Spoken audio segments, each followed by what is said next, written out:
Hello hello hello दोस्तों, क्या हाल चाल क्या हाल चाल क्या हाल चाल। I hope you all are doing very very very very good. Welcome to design act one shot. One shot यानी बच्चों एक वीडियो देखो और डिजाइन एक्ट पूरा का पूरा खल्लास। तो डिजाइन को करने में खल्लास लगेगी बच्चों सिर्फ एक क्लास। एक इंपॉर्टेंट इंफॉर्मेशन बच्चों की, नोट्स हमें कहाँ मिलेगा? तो नोट्स बच्चों आपको यहाँ पे मिल जाएगा। आप बैच को देख लीजिए, ये एक फ्री बैच है जहाँ पे आप जाइए और आपको यहाँ पे जाके नोट्स मिल जाएगा। स्टेप नंबर 1 क्या है बेटा? pw.live वेबसाइट में चले जाइए या pw का ऐप को आप डाउनलोड कर लीजिए। उसके बाद आपको बेटा ये वाला बैच दिखेगा जो आपको स्क्रीन पे यहाँ पे दिख रहा है। ये आपका स्टेप नंबर 2 होगा। आप यहाँ पे खुद को एनरोल कर लीजिए। Again as I said, this is a free series, तो डोंट वरी, आपको कोई चार्ज नहीं लग रहा है यहाँ पे। तो चुपचाप आप बढ़िया से वहां पे जाके रजिस्टर कर लीजिए। तो पहला स्टेप क्या बोला? pw.live। या तो आप क्या कर सकते हैं बेटा, pw के ऐप में आप जा सकते हैं डाउनलोड करके, और उसके अंदर आपको ये बैच मिलेगा। इस बैच में आप अपने आप को एनरोल कर लीजिए। एनरोल करने के बाद वहीं पे आपको क्या मिल जाएगा बेटा? नोट्स। उसको आप क्या कर लेंगे? Step number 3, download. डन। तो 3 स्टेप में आपका काम हो गया। पहला pw.live, pw app, step number 2 इस बैच में जाना, और स्टेप नंबर 3 नोट्स को डाउनलोड करना और खूब मजे से उसको पढ़ना। Got it? अब देख लीजिए वीडियो। तो बच्चों आज की क्लास के अंदर हम ये चैप्टर करेंगे, और इस चैप्टर के अंदर बेटा जितने भी डेफिनेशंस हैं, जिसके अंदर सबसे खास होता है बेटा डिज़ाइन का डेफिनेशन, वो अपन कवर करेंगे। जितने भी दूसरे सेक्शंस हैं जो रेलिवेंट है उसको अपन कवर करेंगे, और अगर कोई केस स्टडी आती है तो उसको भी अपन देखते हुए चलेंगे। सबसे बड़ा सवाल कि इस चैप्टर का वेटेज क्या है? तो वेटेज है बेटा इसका ठीक 5 नंबर, यानी 5 नंबर के एक एवरेज वेटेज मेंटेन करता है। जबकि कुछ ऐसे एग्जाम्स भी आए जहां पे ये 10 नंबर तक का पूछा गया है। तो ये बेटा पूरी सीआईपीएल का सबसे छोटा चैप्टर में से एक है। एक तो लीगल मेट्रोलॉजी है और दूसरा ये है। बहुत ही छोटे चैप्टर, लेकिन इसका 5 नंबर का बेटा वेटेज एकदम फिक्स है। तो शुरुआत करते हैं डिजाइन से। और डिजाइन के लिए बेटा जाने माने हमारे इंडिया में है ये मनीष मल्होत्रा। आपने ये नाम सुना होगा। इनके नाम से बेटा बहुत सारे लहंगे, बहुत सारे कपड़े मार्केट में बिकते हैं। क्यों? क्योंकि इन्होंने इन कपड़ों को डिजाइन किया है। तो हम क्या बोलेंगे, ये जो मनीष मल्होत्रा है ये क्या है बेटा? डिजाइनर है। क्या है बेटा? ये एक डिजाइनर है। अब जैसे उनके सामने ये महिला खड़ी है। अब ये महिला ने बड़े ही सुंदर कपड़े पहने हैं लाल रंग के, और इस लाल रंग के कपड़े में अगर आप देखेंगे तो ये कितनी खुश लग रही हैं। क्योंकि इस कपड़े को लेकर ना लड़कियां बड़ी ऑब्सेस्ड रहती है, लहंगा लेकर, ये लेकर। लड़के भी रहते हैं, लड़कों को भी शौक होता है, लेकिन लड़कियों को जितना शौक नहीं होता मेरे ख्याल से। तो अगर आप डिजाइन देखेंगे तो डिजाइन के अंदर क्या आएगा बेटा? अगर आप इस कपड़े को देखेंगे तो इस कपड़े के अंदर अलग अलग प्रकार के कलर्स हैं। राइट, जैसे रेड है। रेड के बाद मुझे नहीं पता इसको क्या बोलेंगे, गोल्डन जैसा थोड़ा सा कलर है। साथ में इसके अंदर कुछ पैटर्न बने हुए हैं, कुछ फ्लावर बने हुए हैं, कुछ कांच बने हुए हैं। ठीक है, मुझे किसी क्लास में किसी बच्चे ने बोला था कि सर हम उसको क्या बोलते हैं, आईना पैटर्न बोलते हैं, ऐसा कुछ बोलते हैं बोला उन्होंने। ठीक है, तो कुछ ग्लासेस लगे हुए हैं, यानी कुछ ऑर्नामेंट्स लगे हुए हैं। और ये जो डिजाइन है बेटा, ये इस पर्टिकुलर ड्रेस की खूबसूरती को बढ़ा रहा है। तो बेसिकली जो डिजाइन होता है ना बेटा, वो एक ऐसी चीज होती है जो हमारी आंखों को लुभाता है। इट अपील्स टू अवर आई। क्या बोलेंगे बेटा? इट अपील्स टू अवर आई। तो यही तो है बेटा डिजाइन का डेफिनेशन। खत्म हो गया। हाँ सर सही में, बस बेटा एक कपड़े को याद करना और आपको डिजाइन का डेफिनेशन याद आ जाएगा। तो ये है बेटा डिजाइन का डेफिनेशन, जो कि कहीं ना कहीं सेक्शन नंबर 2D के अंदर दिया है। कहाँ दिया है बेटा? सेक्शन नंबर 2D के अंदर डिफाइंड है व्हाट इज डिजाइन। और ये आपके एग्जाम में आने का बहुत ज्यादा चांस है। और अगर जून 26 या दिसंबर 26 में ये आ गया तो एकदम शॉक मत होना, क्योंकि मैं आपको कह रहा हूँ दिस इज वेरी इंपॉर्टेंट। इस चैप्टर के अंदर बहुत ही कम इंपॉर्टेंट टॉपिक है, 3 या 4 ही है, और पहला टॉपिक यही है। तो डिजाइन क्या होता है बेटा? किसी तरीके का शेप। जैसे कुछ लहंगे लंबे आते हैं, कुछ लहंगे छोटे आते हैं। कन्फिग्रेशन, कन्फिग्रेशन का मतलब होता है बेटा किसी प्रकार की बनावट। समझ में आया? जैसे आप लोगों ने मोबाइल के अंदर सुना होगा इस मोबाइल का कॉन्फ़िगरेशन ऐसा है। तो जैसे आईफोन को आप चलाओगे तो थोड़ा अलग तरीके से चलता है, एंड्रॉयड अलग तरीके से चलता है, क्योंकि उनका कॉन्फ़िगरेशन अलग है। कपड़े भी अलग अलग होते हैं बेटा, कपड़े का टेक्सचर अलग अलग होता है। फॉर एग्जाम्पल मान लीजिए कि अगर मैं एक डिज़ाइन अगर मैं कॉटन कपड़े पे बना रहा हूँ और वही डिज़ाइन अगर मैं सिल्क कपड़े पे बना रहा हूँ, तो दोनों अलग दिखेगा, क्योंकि दोनों की बनावट अलग है। फिर मैंने आपको बोला था बेटा पैटर्न। फिर उसके अंदर कुछ मतलब वो ग्लासेस लगे हुए थे, तो वो ऑर्नामेंट्स हो गए। ऑर्नामेंट यानी कोई चीज लगी हो उसके ऊपर, या कॉम्पोजिशन ऑफ लाइन, कई बार कपड़ों में आप देखना फिर लाइन लाइन लाइन लाइन बने होते हैं, या कॉम्बिनेशन ऑफ कलर्स, कई बार बहुत सारे कलर्स का मिक्स होता है कपड़े में, वो भी क्या बन जाएगा बेटा, डिजाइन। अब भले ही ये चीज 2D में हो या भले ही ये चीज 3D में हो या दोनों में हो, उसको अपन यहाँ पे क्या बोलेंगे बेटा, डिजाइन। तो डिजाइन सब कपड़ा याद करना, कपड़े के अंदर एक शेप होता है, कुछ कपड़े छोटे होते हैं, कुछ कपड़े लंबे होते हैं, खासकर लड़कियों के कपड़े अगर आप देखेंगे तो उनकी वैरायटी बहुत ज्यादा है। कुछ कपड़े एकदम छोटे, उसको क्या कहते हैं, मैं मेरे को पता नहीं ज्यादा, मैं पता चला कुछ गलत बोल दिया तो गलत हो जाएगा, कंट्रोवर्सी हो जाएगी, बट आई थिंक वो होता है ना जो क्रॉप टॉप, याद आ गया, तो क्रॉप टॉप का शेप अलग है, लहंगा का शेप अलग है, टॉप्स का शेप अलग है, टॉप का शेप अलग है, हर चीज का शेप अलग है, तो वो अपने आप में एक डिजाइन है। बनावट अलग है, अलग अलग टेक्सचर से बनता है, पैटर्न अलग है, किसी में मोती लगे हुए हैं, किसी में आईना लगे हुए हैं, तो इसको अपन क्या बोलेंगे, ऑर्नामेंट। कलर्स हैं, लाइंस हैं, तो ये सारे बेटा कपड़े में होते हैं, यही सारी चीजें झुमके में भी होते हैं, यही सारी चीजें बेटा कई बार चेयर में होते हैं, चेयर के शेप होते हैं अलग अलग, यही कई बार कार में होता है बेटा, कार के अलग अलग अजीब अजीब शेप होते हैं, बाइक के अलग अलग शेप होते हैं, तो ये क्या हो जाएगा बेटा, डिजाइन। तो डिजाइन इज एवरीथिंग जो भी हमारी आंखों को लुभाए, ठीक है। अब डिजाइन ऐसी चीज होनी चाहिए बेटा जिससे इंडस्ट्रियल प्रोसेस किया जाए। अब जैसे मान लो मैंने कोई ऐसा डिजाइन बनाया जिसको कभी अपन मैन्युफैक्चर नहीं कर सकते, अगर उसका मैन्युफैक्चरिंग तुम नहीं कर सकते ना, तो उस डिजाइन को बेटा अपन यहाँ पे डिजाइन नहीं बोलेंगे, वो तुम्हारा एक ड्राइंग हो सकता है। जैसे होता है ना कि अपन ड्राइंग बनाते हैं परियों की, ड्राइंग बनाते हैं हम यूनिकॉर्न्स की, तो क्या उसका इंडस्ट्रियल प्रोसेस हो सकता है क्या, उस चीज को रियलिटी में लेकर आया जा सकता है क्या, नहीं लाया जा सकता। तो इसको बेटा अपन यहाँ पे इस जगह पे डिजाइन नहीं बोलेंगे। और वो जो चीज है वो बेटा अपील करनी चाहिए, यानी लुभानी चाहिए आंखों को, जिसको जज किया जा सके आंखों से। हम बोलते हैं ना कि ये डिजाइन अच्छा नहीं लग रहा, ये डिजाइन अच्छा लग रहा है, मतलब इसको अपन आंखों से जिसे देख सके। क्लियर हुआ। It does not include mode और प्रिंसिपल ऑफ कंस्ट्रक्शन, यानी बेटा किसी भी चीज को करने का जो तरीका होता है, करने का जो तरीका है वो डिजाइन नहीं है, वो जैसा दिख रहा है उसका जो एक्सटर्नल फैक्टर है वो बेटा डिजाइन है। कोई मोबाइल का जो कवर है, कवर डिजाइन हो सकता है, मोबाइल का जो बेटा कवर है वो क्या बन सकता है, आपका डिजाइन। लेकिन जो बेटा मोबाइल जब पहली बार बना तो एक प्रोसेस से बना, कोई इसमें दिमाग लगा, इसके अंदर कोई आइडिया लगा, इसके अंदर कुछ इन्वेंशन हुआ, तो मोबाइल के ऊपर क्या लिया जाएगा बेटा, पेटेंट। मोबाइल के ऊपर क्या लिया जाएगा बेटा, पेटेंट। अब मोबाइल में लोगो होता है, जैसे एप्पल का लोगो, ओप्पो का लोगो, वीवो का लोगो, तो ये जो लोगो होते हैं बेटा, वो फोन के लोगो, इसको अपन क्या बोलेंगे बेटा, ट्रेडमार्क। क्या बोलेंगे बेटा इसको अपन, ट्रेडमार्क। क्या बोलेंगे प्यारे बच्चों, इसको अपन ट्रेडमार्क। तो मोबाइल का कवर डिजाइन होगा, मोबाइल पेटेंट होगा, और जो लोगो होगा वो क्या होगा बेटा, ट्रेडमार्क। अब जैसे मैंने इन चीजों को लिखा है, इन चीजों को लिखने के बाद आपके मन में सबसे पहला सवाल आएगा कि सर हमको भी ये नोट्स चाहिए, आपके नोट्स बड़े अच्छे लग रहे हैं, हमको ये नोट्स कहाँ से मिलेगा। तो बेटा ध्यान से सुनिए, आपको ये जो नोट्स है बेटा, ये आपको इसके लिए जाना पड़ेगा पीडब्ल्यू लाइव पे। आप या तो वेबसाइट में जा सकते हैं, या तो आप बेटा ऐप डाउनलोड कर सकते हैं पीडब्ल्यू का। और उसके बाद बेटा आपको एग्जीक्यूटिव के अंदर, एग्जीक्यूटिव के अंदर जो आपके फ्री रिसोर्सेस वाला जो सेक्शन है, जो आपके लिए बच्चों फ्री वाला जो हम लोगों ने बना के रखा है पूरा का पूरा, एक अलग से कोर्स, वहां पे आप जाएंगे और आपको नोट्स वहां पे मिल जाएगा। क्या ये बात क्लियर है बेटा। तो फ्री वाला जो आपका ये चल रहा है कोर्स, उस पर आप अपने आप को एनरोल कर लीजिएगा और उसके अंदर आपको नोट्स यहाँ पे मिल जाएगा। तो नोट्स का टेंशन आपको लेना ही नहीं है। चलिए, अब बेटा कोई भी डिजाइन जो है वो कई चीजों पे हो सकता है।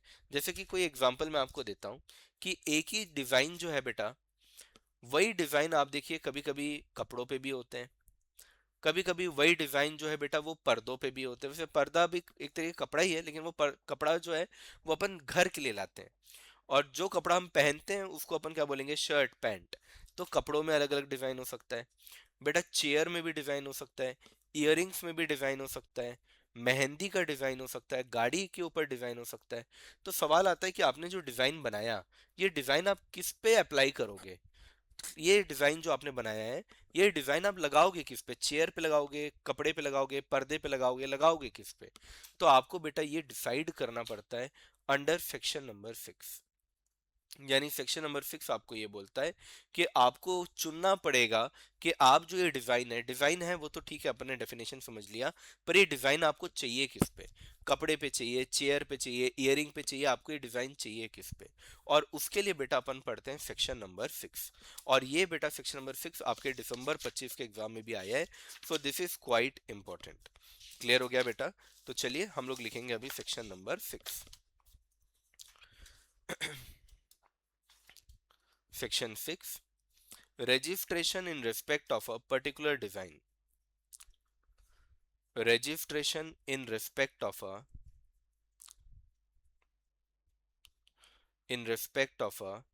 particular design.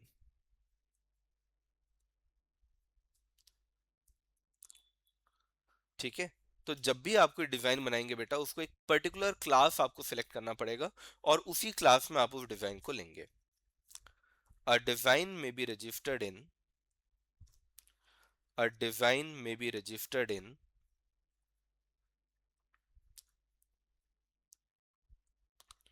any or all of the class, any or all of the any or all of the articles in a prescribed class. जैसे मान लीजिए कपड़ा है, तो कपड़ा बेटा शर्ट भी हो सकता है, पैंट भी हो सकता है, वही डिजाइन टॉप पे हो सकता है, वही डिजाइन क्रॉप टॉप पे हो सकता है, वही डिजाइन लहंगे पे हो सकता है। तो आप कौन से क्लास के कौन से आर्टिकल, आर्टिकल मतलब कपड़ा, कपड़े पे लेना चाहते हो, बर्तन पे लेना चाहते हो, सामान पे लेना चाहते हो, किस पे लेना चाहते हो, ये आपको कहीं ना कहीं बताना पड़ेगा। क्लियर हुआ बेटा? एनी क्वेश्चन और डाउट, एनी क्वेश्चन और doubt relating to classification shall be finalized by controller, shall be finalized by controller। इसका क्या मतलब हुआ बेटा? कि जो कंट्रोलर होगा यहाँ पे जो रजिस्ट्रेशन करता है, उस कंट्रोलर के पास पूरा पावर है कि अगर आपको डाउट आ रहा है या आपको परेशानी है कि कौन से क्लास में डाले, दोनों में डाले, क्या किस में डालना अच्छा रहेगा, तो वो सारा डिसीजन कौन लेगा बेटा? कंट्रोलर लेगा। कौन लेगा प्यारे बच्चों? कंट्रोलर। आगे आ जाते हैं। Where a design has been, where a design has been registered under one class by a proprietor, by a proprietor can also be registered in another class, can also be registered in another class,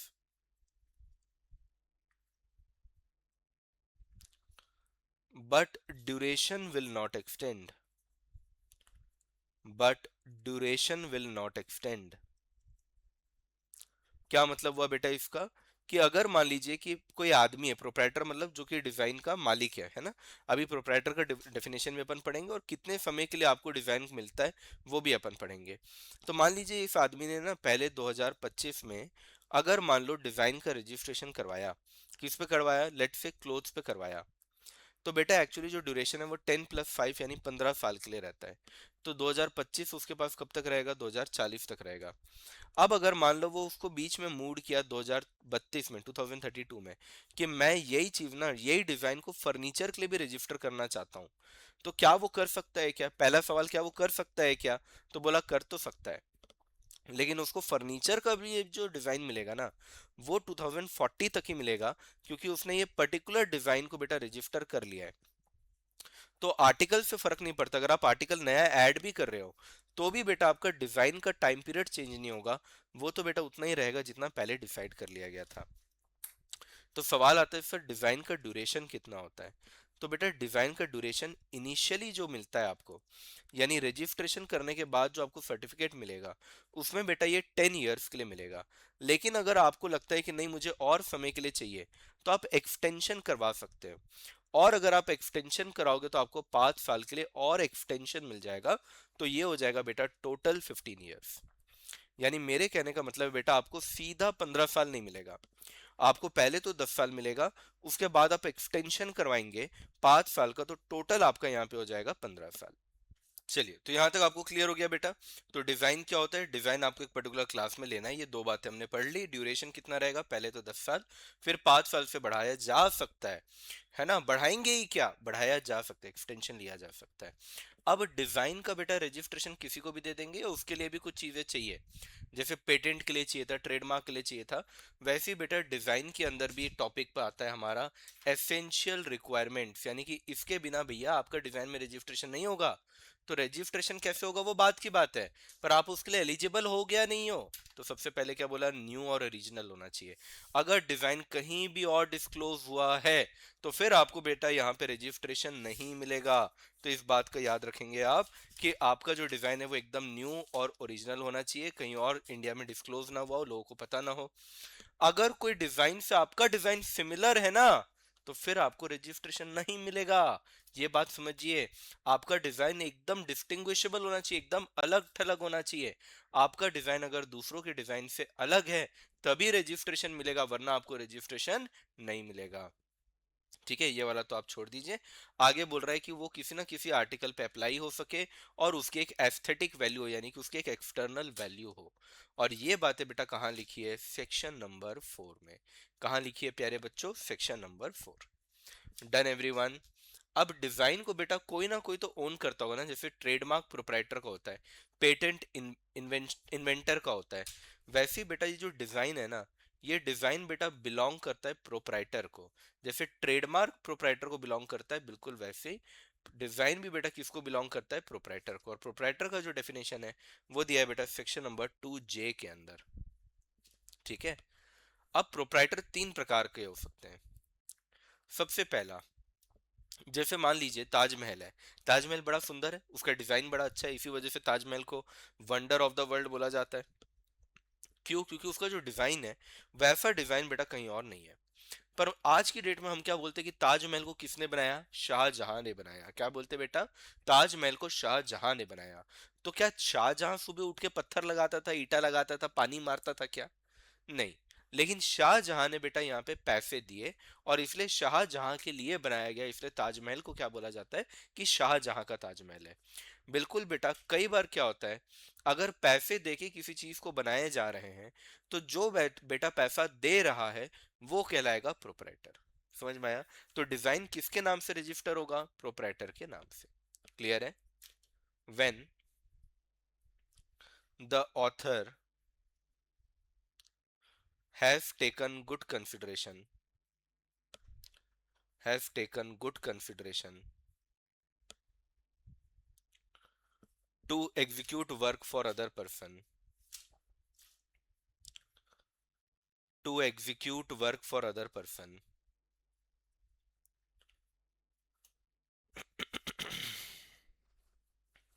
to execute work for other person, person paying consideration,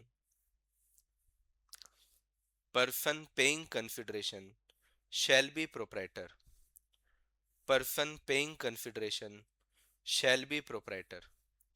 तो बेटा अगर मैं किसी को good consideration, यानी मैं किसी को पैसा देकर अगर बनवा रहा हूं, ठीक है, तो जो पैसा दे रहा है, यानी मैं पैसा दे रहा हूं अगर, तो मैं ही यहाँ पे क्या कहलाऊंगा, प्रोपराइटर। आगे, अगर मान लीजिए मैं बनवा नहीं रहा हूं, जैसे ताजमहल तो बनवाया गया है पैसा देकर, अगर मान लो कोई चीज है, ठीक है, उसको अगर वो बन गई है, ऑलरेडी बनी हुई है, उसको अगर मैं खरीद लेता हूं, तो जो खरीद रहा है बेटा वो भी प्रोपराइटर कहलाएगा। तो अगर कोई या तो पैसा देकर बनवाओ तो आप प्रोपराइटर, या कोई चीज अगर बन गई है तो पैसा दो और खरीद लो, तो जो खरीद रहा है वो क्या बन जाएगा यहाँ पे, प्रोपराइटर। ठीक है। आगे, इन एनी अदर केस, इन दोनों के अलावा, यानी अगर कोई खरीद नहीं रहा है तो in any other case the author shall be proprietor.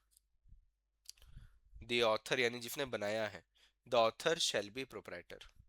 तो मान लीजिए मैंने कोई डिजाइन बनाया पर उसको ना कोई खरीदने वाला है, ना मुझे पैसे देके कोई बनवाने वाला है, तो मैं इसको बना रहा हूं, मैं इसको बना रहा हूं, तो मैं कौन हूं, ऑथर। तो मैं ही इसका क्या बन जाऊंगा, प्रोपराइटर। क्लियर हुआ। दूसरी चीज, और person to whom it is devolved, person to whom it is devolved. Devolved का मतलब होता है बेटा कि अगर मान लीजिए, अगर मान लीजिए कि मैंने उस चीज को बनाया और मेरे मरने के बाद मेरे बच्चों को, यानी जिसको डिवॉल्व हो रहा है, जो मेरे खानदान में जा रहा है, वो यहाँ पे क्या कहलाएंगे बेटा? प्रोपराइटर। तो सबसे पहले अगर आप पैसा देके बनवा रहे हो तो जो जिसने पैसा दिया, अगर कोई चीज बन गई है तो जिसने खरीदा, इन एनी अदर केस अगर कोई खरीदा नहीं, कोई बनवा भी नहीं रहा है, तो जिस जो बना रहा है वही बन जाएगा प्रोपराइटर। क्लियर हुआ बेटा बात यहाँ तक? तो सेक्शन नंबर हमारा 4 हो गया है, 9 हो गया है। रजिस्ट्रेशन का सेक्शन अभी अपन पढ़ेंगे, उसके बाद अपन आगे बात करते हैं। पहले रजिस्ट्रेशन का सेक्शन एक बार पढ़ लेते हैं। ये प्रोसीजर ऑफ रजिस्ट्रेशन है बेटा, ये आपको बढ़िया एकदम नोट्स में मिल जाएगा। इंस्टीट्यूट ने जिस तरीके से बनाया है ना, उससे मैंने ये काफी सिंपल तरीके से बनाया है, ताकि आपको बहुत इजी लगे जब आप इसको पढ़े। नोट्स में भी जब आप इसको लिखोगे ना, आपको एक बार में ऐसा लगेगा जैसे याद हो रहा है। ठीक है, तो देखिए, सबसे पहले क्या होगा बेटा, आदमी आएगा और आदमी आके एप्लीकेशन दे देगा। अब एप्लीकेशन देने के बाद बेटा एग्जामिनेशन होगा, ये तो हर जगह ही होता है। जैसे आप एग्जाम फॉर्म भरते हो फिर एग्जामिनेशन होता है, तो पहले आप एप्लीकेशन दोगे, फिर एग्जामिनेशन होगा, रिपोर्ट आएगा। अगर कोई ऑब्जेक्शन नहीं, यानी कि एग्जामिनर बोलता है कि यार एकदम सब कुछ चंगा भला बढ़िया है, तो भैया एक्सेप्ट हो जाएगा।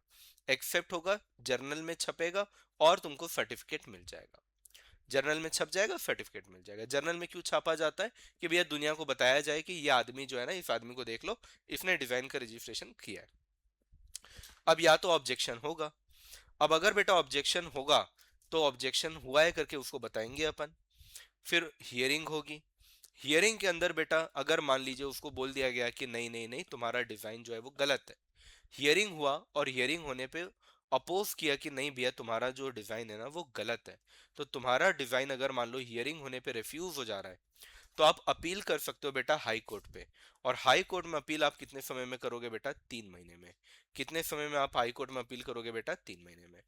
अब दो चीज हो सकता है, आप आपका हियरिंग हुआ और हियरिंग होने पे आपने जो भी ऑब्जेक्शन था ना उसको ठीक कर दिया, जो भी सामने वाले को प्रॉब्लम था वो आपने ठीक कर दिया।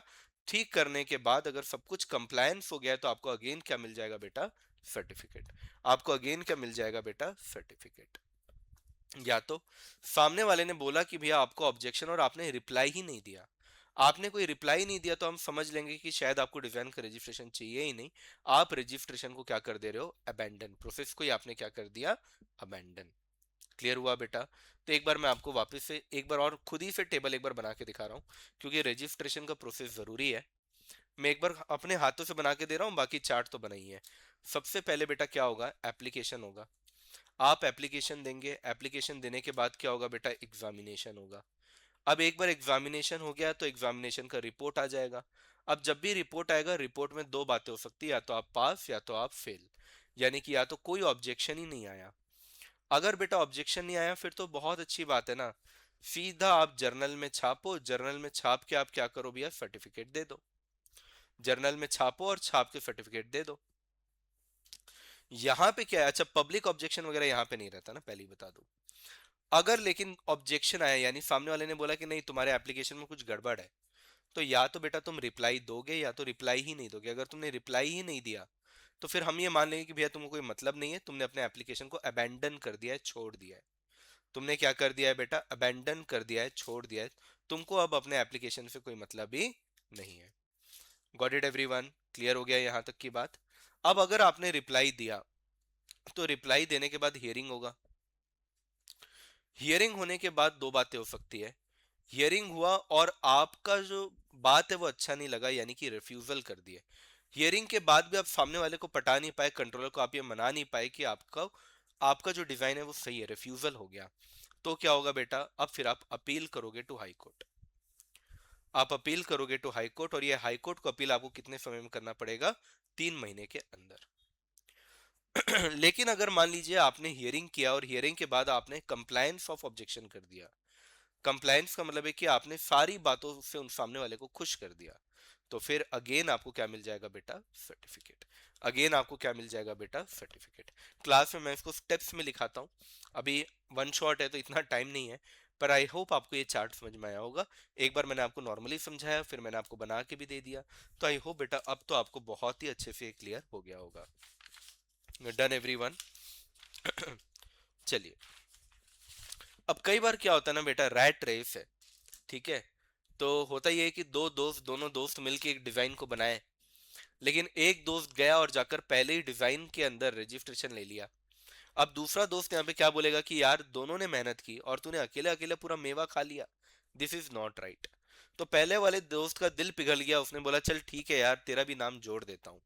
तो फिर बेटा आपको आना पड़ेगा सेक्शन नंबर 8 में, सब्सटीट्यूशन ऑफ एप्लीकेंट, यानी जिसका नाम दिया गया है उसका नाम हटाओ और मेरा नाम जोड़ो। जैसे लेट से एक्स ने अपना नाम दिया था और एक्स का नाम हटाए और वाई का नाम डाल दिया, उसको बोलते सब्सटीट्यूशन। और जॉइंट क्लेमिंग, या तो बेटा एक्स और वाई दोनों का ही नाम रहेगा। समझ में आया? सब्सटीट्यूशन यानी एक्स को हटा के उसकी जगह वाई। जॉइंट का मतलब एक्स भी रहेगा और वाई भी रहेगा। क्लियर हुआ? चलिए लिखिए सबसे पहला point, name of an applicant, name of an applicant can be substituted, can be substituted or joined if the following requirements are met, if the following requirements are met।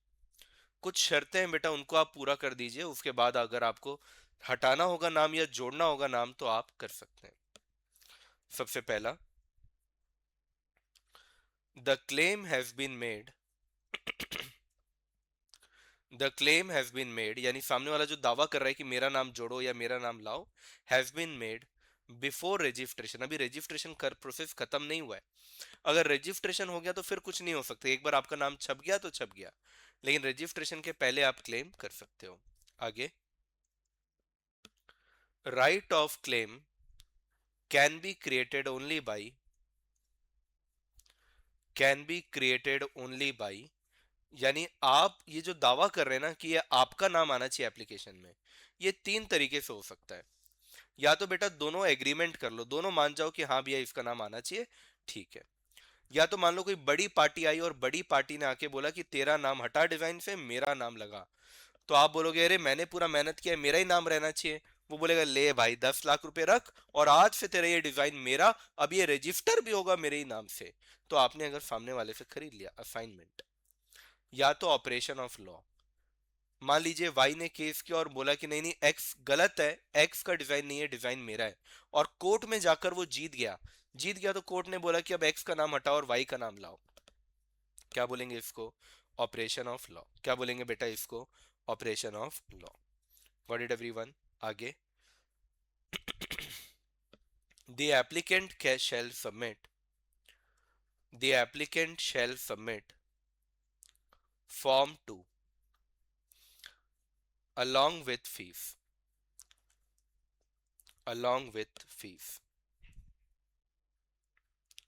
तो बेटा fees जमा करना पड़ेगा और साथ ही साथ आपको एक फॉर्म भरना पड़ेगा जिसका नाम क्या है? फॉर्म 2।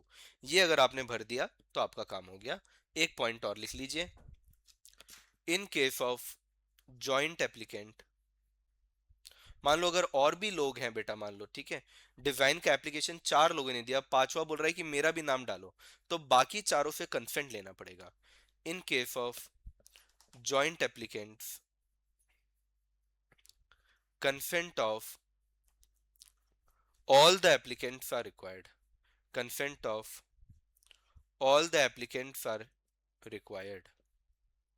क्या बोला जा रहा है बेटा कि अगर मान लीजिए 5 लोगों ने, 4 लोगों ने अगर पहले से नाम दिया हुआ है, अब पांचवे का नाम भी जोड़ना है, जॉइंट एप्लीकेशन, अब पांचवे का नाम भी जोड़ना है, तो एक का कंसेंट से काम नहीं चलेगा, चारों का कंसेंट यहाँ पे लगेगा।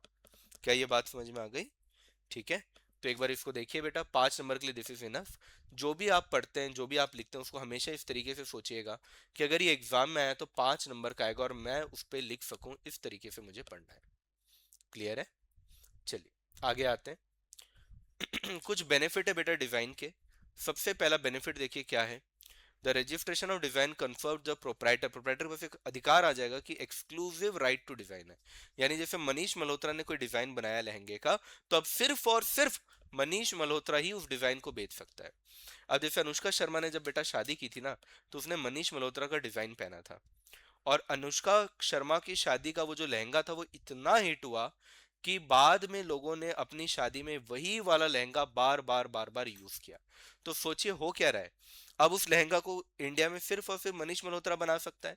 कोई और अगर बनाएगा तो बेटा मनीष मल्होत्रा उसके ऊपर केस कर देगा, क्योंकि उसका रजिस्ट्रेशन किसके पास है? मनीष मल्होत्रा के पास है। तो दैट इज वाई बेटा, इसका लहंगा का डिजाइन का रजिस्ट्रेशन अगर मनीष मल्होत्रा कर लिया, तो मनीष मल्होत्रा के कर लेने से फायदा क्या हुआ? अब मनीष मल्होत्रा ही उस ड्रेस को बेचेगा, उस डिजाइन को इस्तेमाल करेगा, कोई और नहीं कर सकता। पर सर अगर मान लो कर दिया तो? अब जैसे मैं रायपुर में रहता हूँ, रायपुर में कुछ दुकानें हैं, वहां पे मेरे को पता है कि मनीष मल्होत्रा का डिजाइन कॉपी करके बनाते हैं उन लोग। तो अब मनीष मल्होत्रा उस पे ऊपर क्या कर सकता है बेटा? केस फाइल कर सकता है, स्यू कर सकता है। मान लो मनीष मल्होत्रा के पास वो रायपुर वाले गए और बोले कि नहीं यार, हम ईमानदारी से काम करना चाहते हैं, तुम हमको भी राइट दो ना, तुम्हारा डिजाइन इतना प्यारा है, हम भी चाहते हैं अपने रायपुर की दुकान में रखें और बेचें। तो मनीष मल्होत्रा बेटा उनको लाइसेंस दे सकता है, बोलेगा हमको पैसा दो, मनीष मल्होत्रा बोलेगा हमको पैसा दो, हम आपको डिजाइन यूज करने देंगे। तो लाइसेंस दिया जा सकता है, सेल किया जा सकता है, just like any other property. जैसे मेरे पास अगर कार है, तो मैं उस कार को किसी और को चलाने दे सकता हूँ और उससे पैसे ले सकता हूँ। वैसे मैं इस डिजाइन को दूंगा और उससे पैसे ले लूंगा। डिजाइन बेटा मिलता कितने साल के लिए? 10 साल, और बाद में इसको रिन्यू करके 5 साल के लिए और बढ़ाया जा सकता है। Got it? यही बात यहाँ पे लिखी है। आगे बढ़ जाते हैं। पायरेसी ऑफ रजिस्टर्ड डिजाइन बेटा, पायरेसी मतलब होता है बेटा बेसिकली इन्फ्रिंजमेंट। अगर आपने ट्रेडमार्क कॉपीराइट पढ़ा है तो वहां पे हमने इन्फ्रिंजमेंट पढ़ा था ना, वही इन्फ्रिंजमेंट को बेटा डिजाइन का पायरेसी कहते हैं। क्या कहते हैं बेटा? पायरेसी। तो यानी कि अगर आपने बिना मुझसे पूछे मेरे डिजाइन को अगर इस्तेमाल कर लिया, तो हम ये कहेंगे कि आपने मेरे डिजाइन का पायरेसी किया है। Following act if done without permission of the registered proprietor, यानी कि जिसने डिजाइन को रजिस्टर किया उससे बिना पूछे अगर आपने ये किया, तो हम ये मान लेंगे कि आपने इन्फ्रिंजमेंट किया है, यानी कि पायरेसी किया है। इन्फ्रिंजमेंट किया है यानी कि पायरेसी किया है। जैसे आपने मेरे डिजाइन को यूज किया for the purpose of sale, बेचने के लिए आपने यूज किया, या तो आपने इसको फ्रॉडुलेंटली अप्लाई कर दिया, ठीक है, या इमिटेशन कर दिया। इमिटेशन मतलब होता है कॉपी करना, या तो आपने कॉपी कर दिया, या तो आपको पता है कि ये जो डिजाइन है ये मनीष मल्होत्रा का है, पर फिर भी उससे बिना पूछे तुमने लोगों को इसको एक्सपोज किया, दिखाया, दिखा दिखा कर बोला कि ये जो डिजाइन है ये मैंने बनाया है। तो ये भी बेटा गलत है। तो या तो आपने उसके डिजाइन को बेच दिया, या तो फ्रॉडुलेंटली कॉपी कर लिया, या तो पता है आपको कि ये मनीष मल्होत्रा का है पर आपने लोगों को ये दिखाया कि देखो देखो मैंने क्या मस्त डिजाइन बनाया है। तो इसको भी अपन क्या बोलेंगे बेटा? पायरेसी। इसको भी अपन क्या बोलेंगे बेटा? पायरेसी। तो या तो आपने सेल किया हो, या तो आपने उसके डिजाइन को कॉपी किया हो, या तो जानते बूझते भी आपने उस चीज को, डिजाइन को क्या किया बेटा? एक्सपोज कर दिया, दिखा दिया।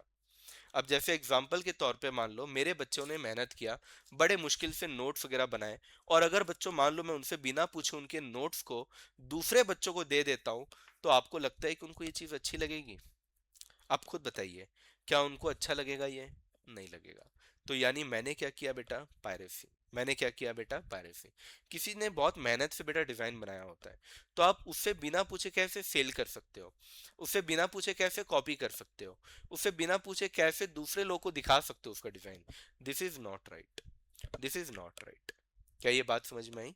क्लियर हुआ बेटा? और अगर आपने पायरेसी की तो डेफिनेटली आपको यहाँ पे सजा भी मिलेगी। ठीक है, चलिए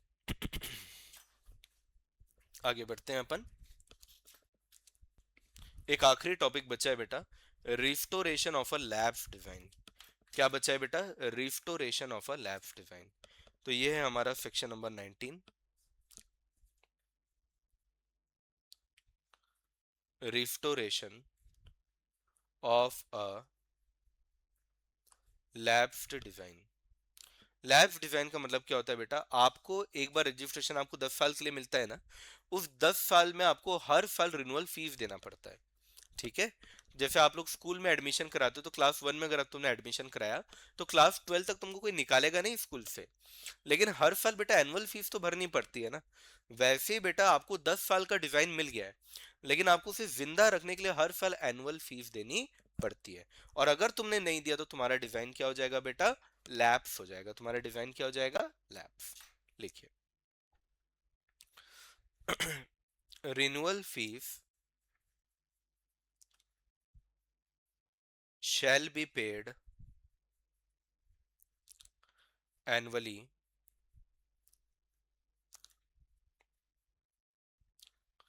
to keep the registration.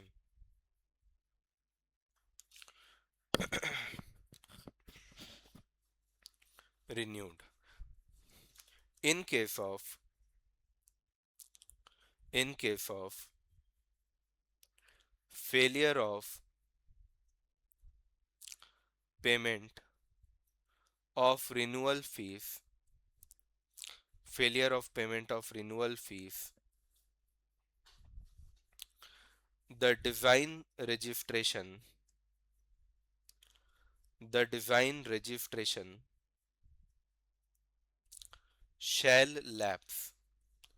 The design registration shall lapse, यानी कि उसका जो रजिस्ट्रेशन है बेटा वो लैप्स हो जाएगा. इन केस ऑफ लैप्स, अगर लैप्स हो गया, the proprietor will the proprietor will lose all the benefits will lose all the benefits and rights under the act. तो बेटा एक बार अगर आपका ये लैप्स हो गया ना तो फिर आपकी कहानी खत्म. आपके पास जो भी बेनिफिट थे केस करने के, पैसा कमाने के, लाइसेंस देने के, वो सारे राइट आपके गए. द प्रोप्राइटर कैन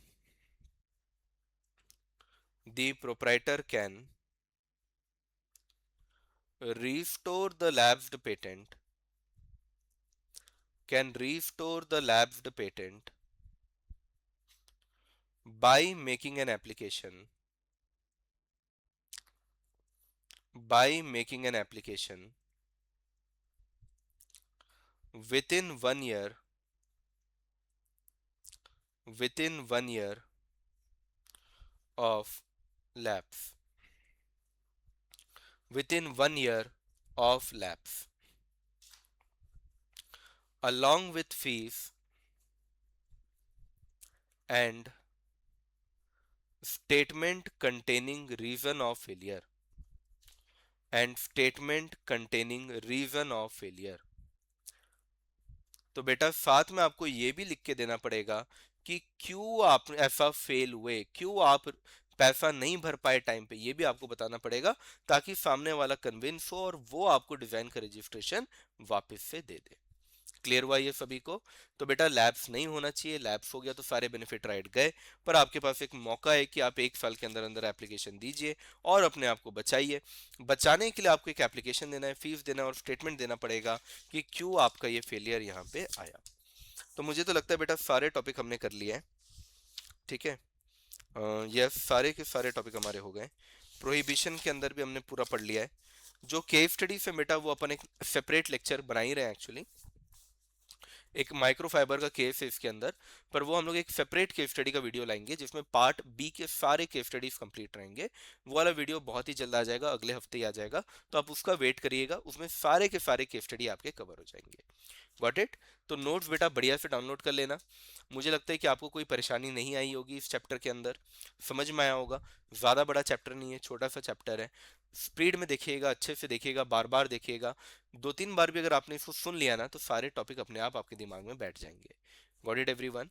और ये एग्जाम में आया है एक बार 10 नंबर का, तो इसके साथ मस्ती नहीं करना, अच्छे से करिएगा इसको और बहुत ही अच्छा स्कोरिंग नंबर आपको मिलेगा. Got it? अगर आपको किसी भी तरीके की कोई भी मन में डाउट रहे तो definitely you can reach me out. I will definitely try to solve all your doubts and queries. Whether you are my paid student or not does not matter. आप रीच करिए हमें, हमें मतलब मुझे, और आप रीच करके आपकी जो भी परेशानी है बेटा आप जस्ट बताइए. I will definitely try to solve your doubt, I will definitely try to solve your query. Got it? और अगर आपको अच्छा लगा तो कमेंट कर दीजिएगा, बुरा लगा तो भी कमेंट कर दीजिए कि बुरा लगा. Got it everyone? Just let me know your honest feedback because that matters to me the most. Done? चलिए, thank you everyone, love you all, see you, bye bye bye bye.